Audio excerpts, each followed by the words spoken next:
그 생각은 이제 아프지도 않았다. 그저 사실로 받아들여졌다. 엄마가 아프시니까 내가 좀 돌봐드려야지. 언니가 해야지 누가 해. 그냥 참아. 다 너를 위한 거야. 복도 끝에서 들려오는 신음소리가 멈추지 않았다. 새벽 3시 형광등 불빛 아래서 그녀는 침대 시트를 갈았다.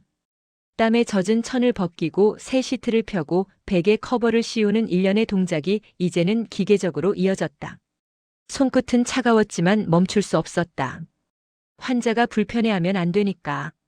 밤새 깨어 있어야 하니까. 그게 당연한 일이니까. 병실 창밖으로는 아직 어둠이 가시지 않았다. 같은 반 아이들은 지금쯤 꿈속일 것이다. 내일 학교에서 볼 드라마 이야기를 하거나 주말에 갈 카페를 고르거나 시험 범위에 대해 투덜대거나. 그녀에게는 그런 고민조차 사치였다. 가방 안에 든 교과서는 이미 2달째 펼쳐보지 못했고 담임 선생님의 전화는 언제부턴가 받지 않게 되었다. 학교는 나중에 다시 다니면 되지 않겠니? 어머니의 말은 질문이 아니라 통보였다. 선택권은 애초에 주어지지 않았다. 집안의 형편상 간병인을 쓸 여유가 없었고 아버지는 생계를 책임져야 했으며 오빠는 이미 대학생이라 건드릴 수 없었다. 그렇게 자연스럽게 남은 사람은 그녀였다.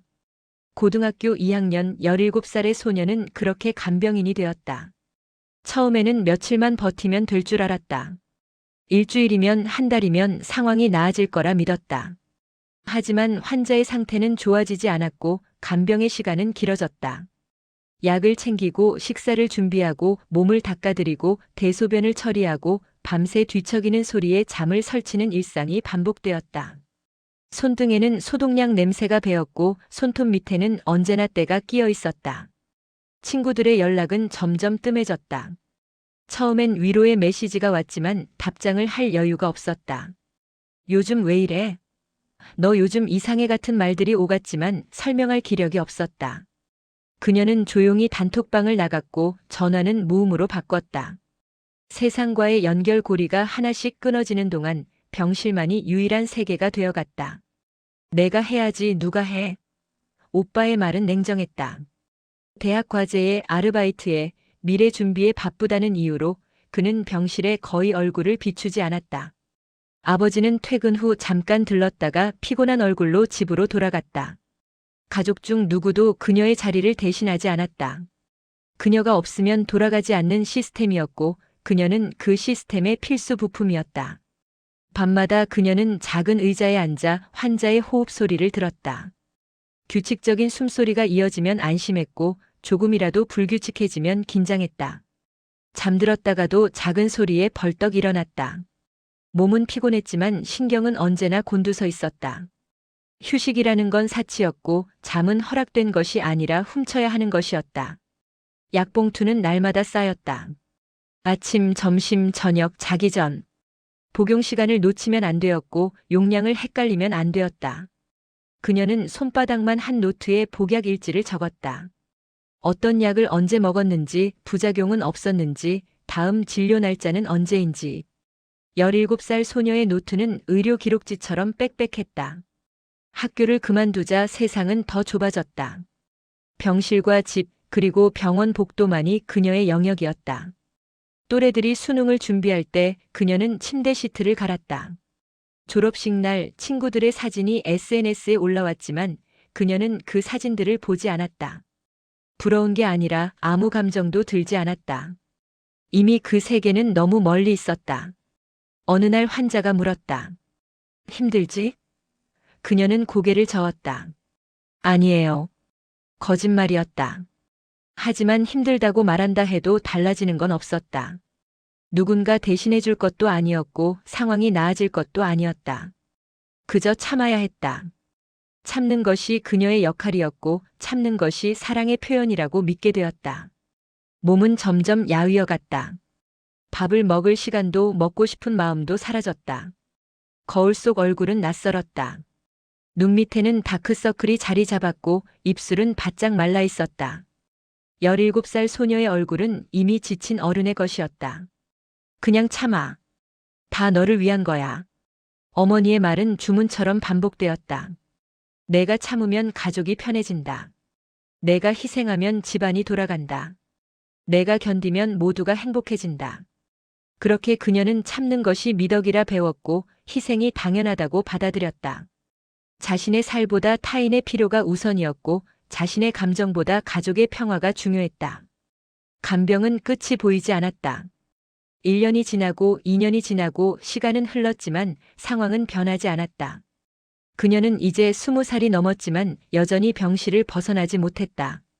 동갑내기들이 대학에 가고 취업을 준비하고 연애를 하고 미래를 그릴 때 그녀는 여전히 약봉투를 세고 있었다.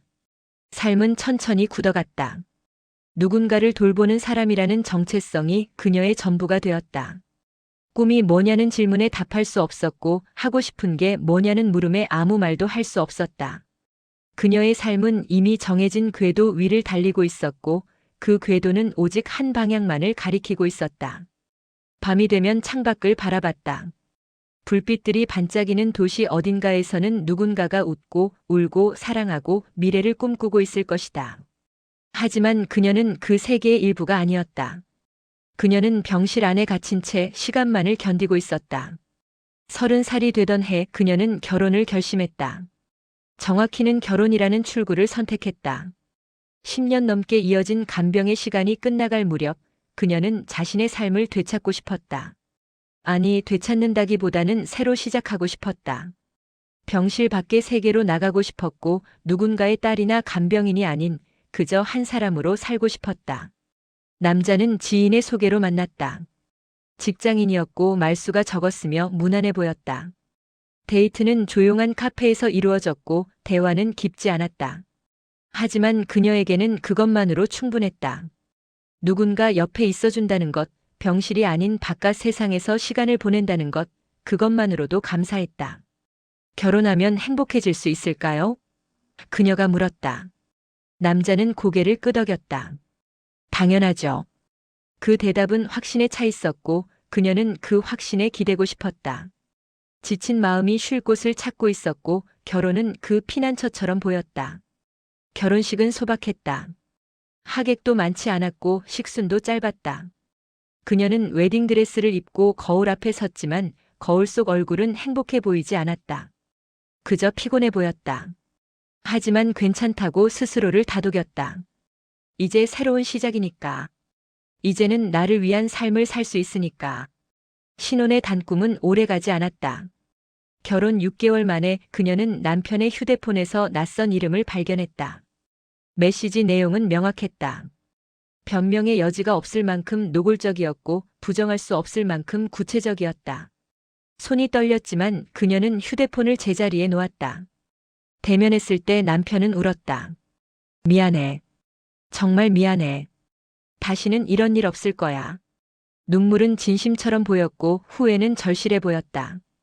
그녀는 침묵했다. 화를 낼 기력도 소리칠 힘도 없었다. 그저 무겁게 가라앉는 마음을 느꼈다. 하지만 용서했다. 아니, 용서라기보다는 넘어갔다. 모든 사람은 실수를 하니까. 다시 시작할 수 있으니까. 1년 뒤 같은 일이 반복되었다. 이번에는 다른 여자였다. 남편은 또 울었고 또 사과했다. 이번엔 정말 마지막이야. 진심으로 반성하고 있어. 그녀는 또 침묵했다. 분노보다는 허무함이 밀려왔다. 왜 또 이런 일이 반복되는지, 왜 자신은 또 같은 자리에 서 있는지 알 수 없었다. 친구들은 말했다. 왜 참아? 그냥 헤어져. 하지만 그녀는 설명할 수 없었다. 떠나는 게 더 무서웠다. 혼자가 되는 게 두려웠다. 다시 병실로 돌아가는 것 같은 기분이 들었다. 결혼이 실패하면 자신의 삶 전체가 실패한 것처럼 느껴졌다. 그래서 참았다. 또 한 번 참기로 했다. 3년째 되던 해 남편은 더 이상 변명조차 하지 않았다. 늦게 들어오는 날이 잦아졌고 연락이 끊기는 시간이 길어졌다. 그녀는 묻지 않았다. 어차피 대답을 들어도 달라지는 건 없었다. 침묵이 대화를 대신했고 냉랭함이 일상이 되었다. 집안은 점점 텅 비어갔다. 같은 공간에 있어도 서로를 보지 않았고 같은 식탁에 앉아도 대화가 없었다. 그녀는 설거지를 하며 창밖을 바라봤다. 저 너머 어딘가에 남편이 있을 것이고 그 옆에는 또 다른 누군가가 있을 것이다. 사랑은 언제 사라졌을까? 돌이켜보면 애초에 사랑이었는지조차 확신할 수 없었다. 그녀가 원했던 건 사랑이 아니라 탈출이었고 남편이 아니라 피난처였다. 하지만 그 피난처는 또 다른 감옥이었고 자유는 또 한 번 멀어졌다. 왜 이렇게 사는 거야? 어머니가 물었다. 그녀는 대답하지 않았다. 왜 사는지 스스로도 몰랐다. 그저 사라지고 있었다. 흘러가는 대로 정해진 대로 익숙한 대로. 변화를 만들 용기도 떠날 결심도 서지 않았다. 감정은 점점 무뎌져 갔다. 남편이 늦게 들어와도 더 이상 가슴이 철렁하지 않았다. 낯선 향수 냄새를 맡아도 아무렇지 않았다. 거짓말을 들어도 화가 나지 않았다. 마음이 단단해진 게 아니라 마음 자체가 사라진 것 같았다. 5년째 그녀는 자신이 누구인지 잊어버렸다. 아내라는 역할 속에서, 참는 사람이라는 정체성 속에서 진짜 자신은 어디론가 사라졌다. 거울을 볼 때마다 낯선 사람이 보였다. 표정 없는 얼굴, 생기 없는 눈동자, 무표정한 입술. 그게 나인가 싶었다. 친구들의 결혼 생활은 달랐다. SNS에는 행복한 사진들이 올라왔다. 여행 사진, 기념일 사진, 아이 사진. 그녀는 그 사진들을 보며 생각했다. 저들은 어떻게 저렇게 웃을 수 있을까? 저들의 결혼은 왜 저렇게 다를까? 나는 뭘 잘못한 걸까? 하지만 질문에 대한 답은 없었다. 그저 시간만 흘렀다. 봄이 오고 여름이 가고 가을이 오고 겨울이 왔다. 계절은 바뀌었지만 그녀의 삶은 그대로였다. 반복되는 배신, 반복되는 침묵, 반복되는 인내. 그게 결혼 생활의 전부였다. 어느 날 밤 그녀는 혼자 소파에 앉아 있었다. 남편은 또 외박 중이었고 집은 고요했다. TV는 켜져 있었지만 무슨 내용인지 들리지 않았다. 그녀는 생각했다. 언제까지 이렇게 살아야 하나? 언제까지 참아야 하나? 끝은 있는 걸까? 눈물이 흘렀다. 소리 없이 조용히. 울어야 할지도 모를 일이지만 우는 것조차 익숙하지 않았다. 감정을 표현하는 법을 잊어버린 지 오래였다.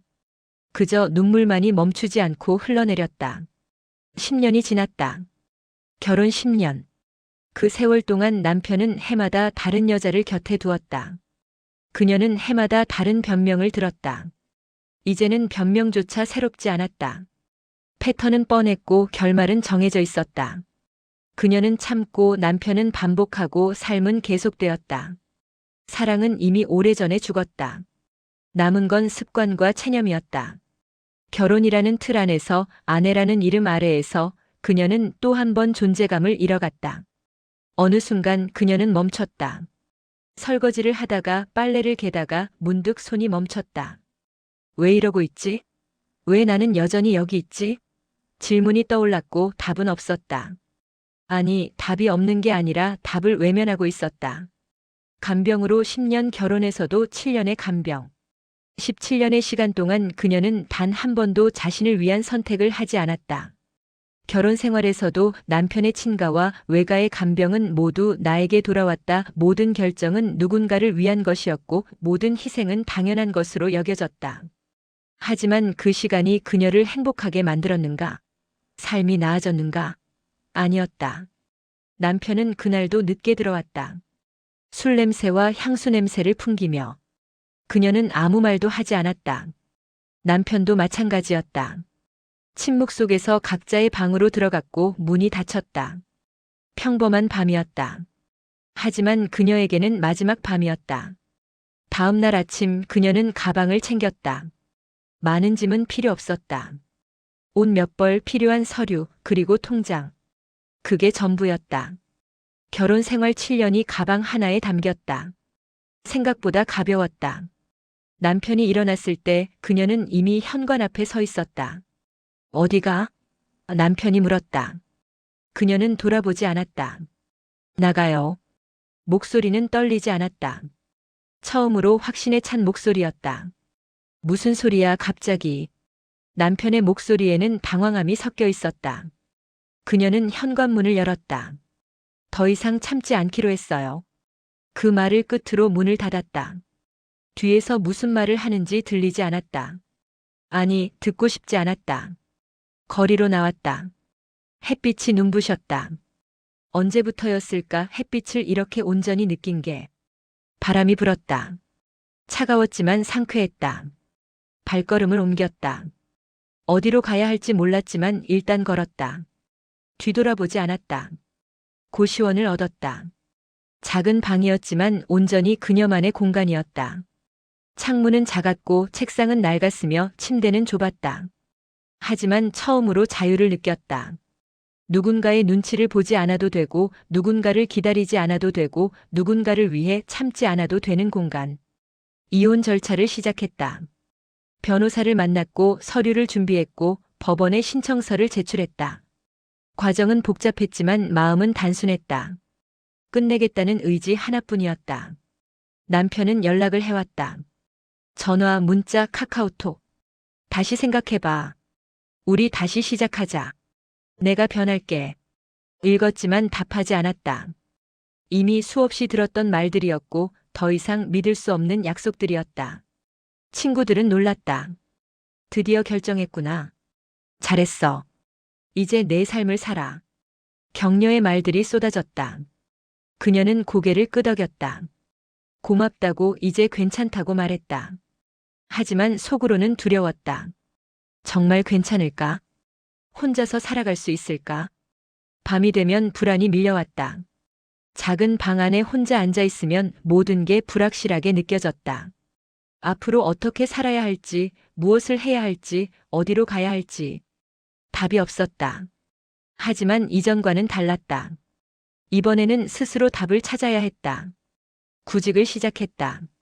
이력서를 썼지만 공백 기간이 길었다. 간병과 결혼 생활로 보낸 시간은 경력으로 인정받지 못했다. 면접에서 떨어졌다. 한 번, 두 번, 세 번. 좌절했지만 멈추지 않았다. 계속 지원했고 계속 도전했다. 작은 카페에서 일자리를 구했다. 시급은 낮았지만 상관없었다. 일을 한다는 것, 돈을 번다는 것, 스스로 살아간다는 것이 중요했다. 출근 첫날 앞치마를 매며 거울을 봤다. 얼굴에는 조금씩 생기가 돌아오고 있었다. 이혼이 성립되었다. 법원에서 서류를 받았다. 혼인관계 종료. 그 문장을 읽었을 때 복잡한 감정이 밀려왔다. 후회는 아니었다. 안도도 아니었다. 그저 하나의 장이 끝났다는 느낌. 이제 새로운 장을 시작해야 한다는 각오. 어머니는 실망했다. 왜 그렇게까지 해? 이해할 수 없다는 표정이었다. 그녀는 설명하지 않았다. 설명해도 이해받을 수 없다는 걸 알았다.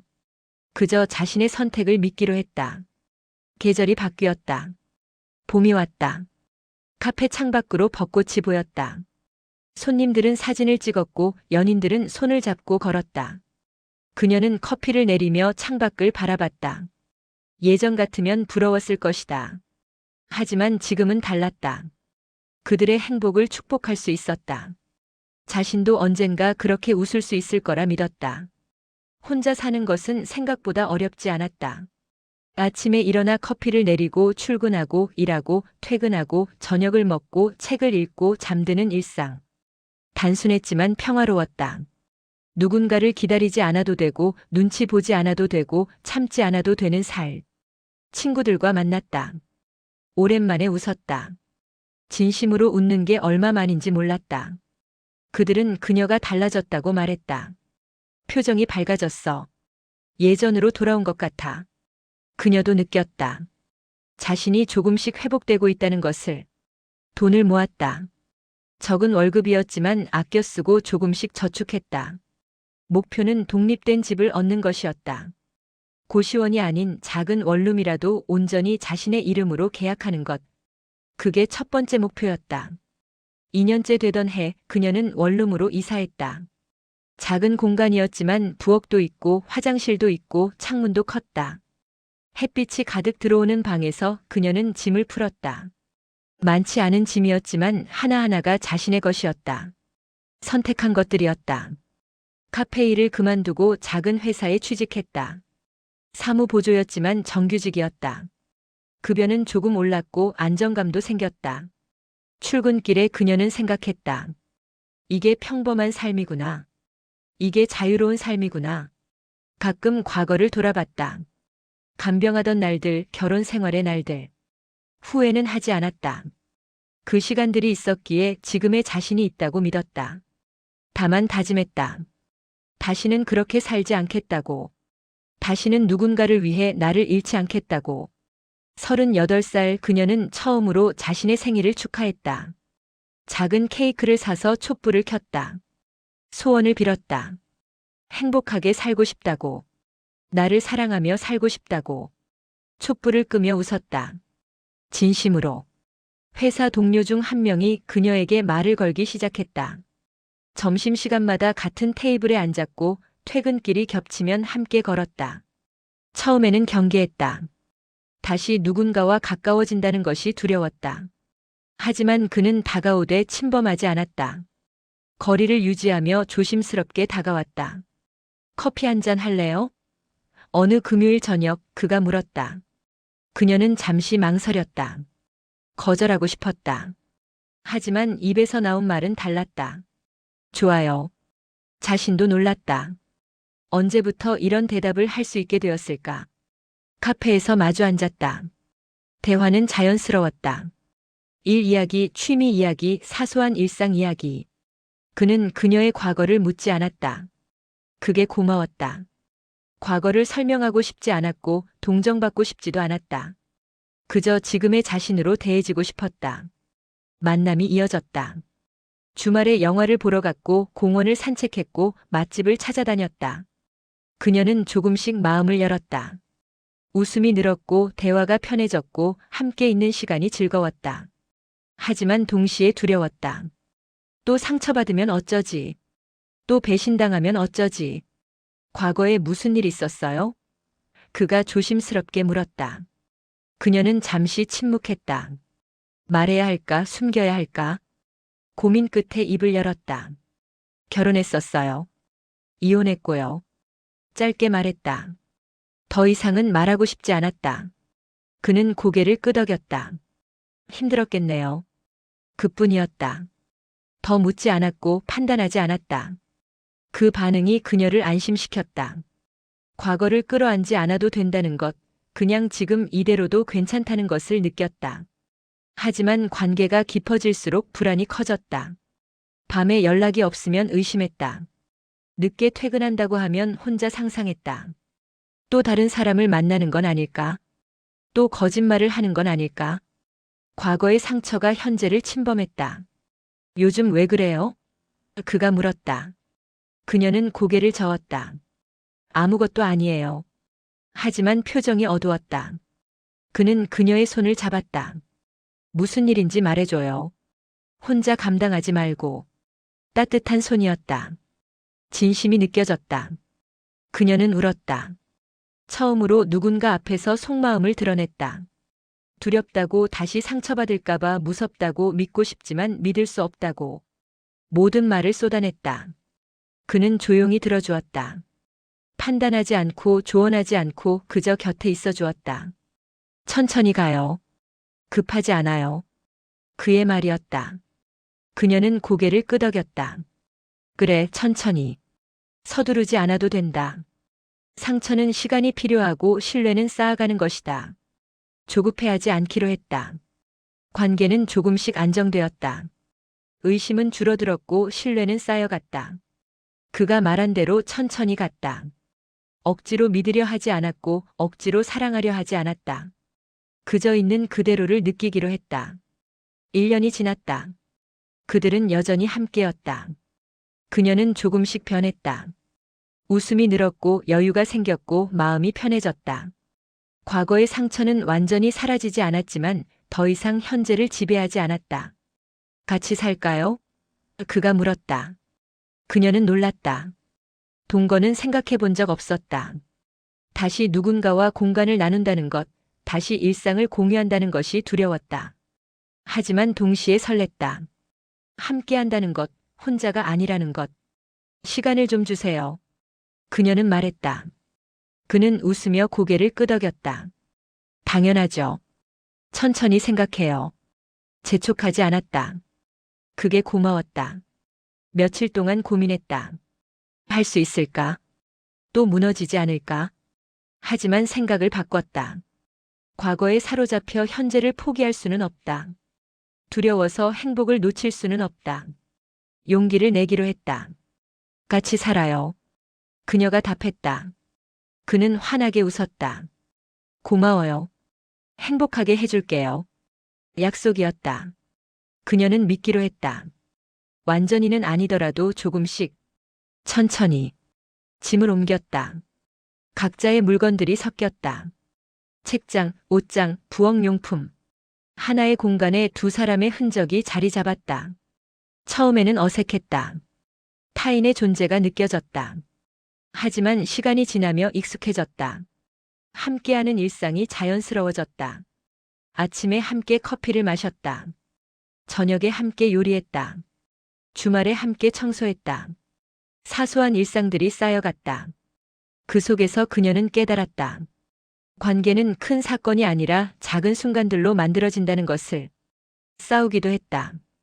의견이 달랐고 감정이 부딪혔고 오해가 생겼다. 하지만 도망가지 않았다. 대화했고 설명했고 이해하려 노력했다. 과거처럼 침묵하지 않았다. 말해야 풀린다는 걸 배웠다. 사랑해요. 그가 말했다. 그녀는 잠시 멈췄다. 사랑이라는 단어가 낯설었다. 오랜 시간 사랑받지 못했고 사랑하지도 못했다. 하지만 지금은 달랐다. 나도요. 대답했다. 진심이었다. 39살 그녀는 다시 사랑을 배우고 있었다. 완벽하지 않았지만 행복했다. 두렵지만 용기를 냈다. 과거의 상처는 여전했지만 현재의 기쁨이 더 컸다. 조금씩 천천히 그녀는 앞으로 나아가고 있었다. 평범한 목요일 아침이었다. 출근 준비를 하며 거울을 봤다. 얼굴에 주름이 생기기 시작했고 흰머리도 몇 가닥 보였다. 마흔이 가까워지고 있었다. 하지만 예전처럼 절망스럽지 않았다. 나이 드는 게 두렵지 않았다. 오히려 살아낸 시간이 자랑스러웠다. 회사에서 승진 제안을 받았다. 팀장 자리였다. 책임은 무거웠지만 도전하고 싶었다. 할 수 있을까요? 상사에게 물었다. 당연하죠. 당신만큼 이 일을 잘 아는 사람이 없어요. 믿음이 느껴졌다. 수락했다. 새로운 시작이었다. 팀장이 되자 업무량이 늘었다. 회의가 많아졌고 결정해야 할 일들이 쌓였다. 힘들었지만 보람 있었다. 누군가를 이끈다는 것, 책임진다는 것이 무겁지만 의미 있었다. 과거에는 짐이었던 책임이 이제는 성장의 기회였다. 퇴근 후 그와 함께 저녁을 먹으며 이야기를 나눴다. 오늘 어땠어요? 그가 물었다. 힘들었지만 재밌었어요. 진심이었다.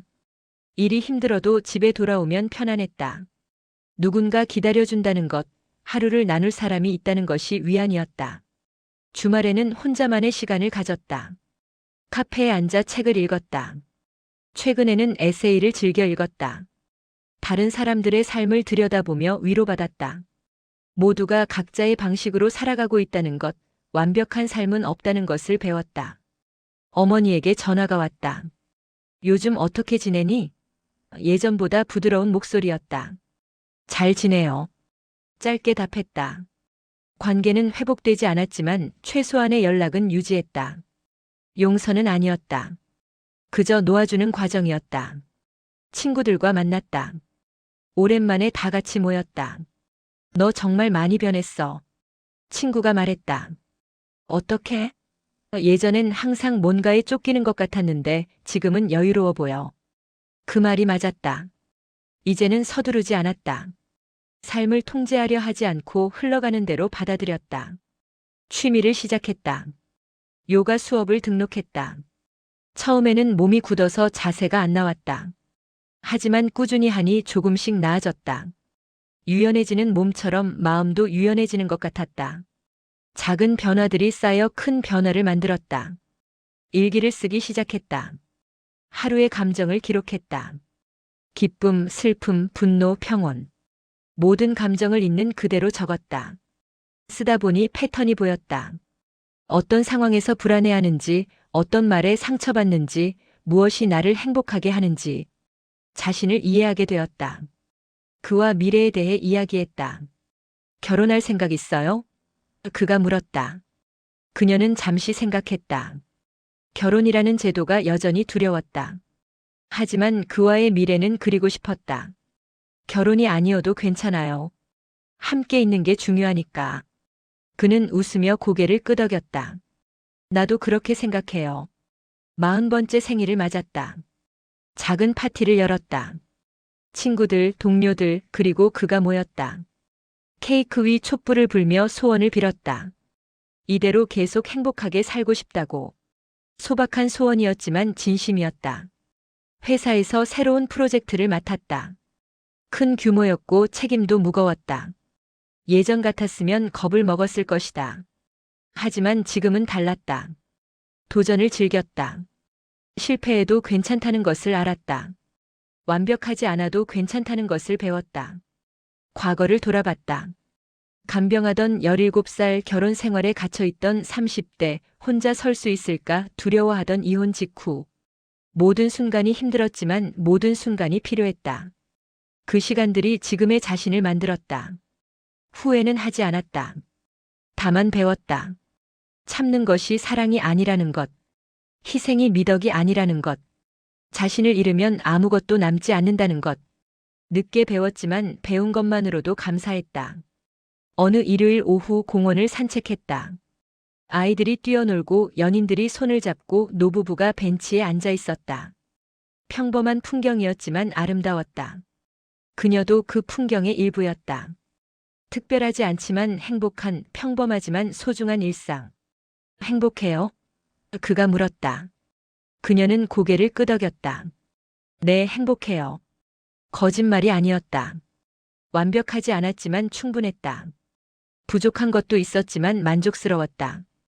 이게 행복이라는 것을 알았다. 밤에 침대에 누워 천장을 바라봤다. 17살의 그녀에게 말해주고 싶었다. 견뎌내면 괜찮아진다고. 힘들어도 끝은 온다고. 스스로를 선택하면 삶이 달라진다고. 시간이 흘러 그녀는 그걸 증명했다. 40살의 그녀는 더 이상 누군가를 위해 살지 않았다. 책임을 떠안지도 희생을 당연시하지도 참는 것을 미덕으로 여기지도 않았다. 자신을 먼저 생각했고 자신을 먼저 사랑했고 자신을 먼저 선택했다. 그게 이기적인 게 아니라 살아가는 방법이라는 것을 알았다. 운명은 정해진 게 아니었다. 선택하는 것이었다. 매일 매순간 작은 선택들이 모여 삶을 만들었다. 그녀는 이제 자신의 운명을 스스로 만들어가고 있었다. 천천히 조심스럽게 하지만 확실하게.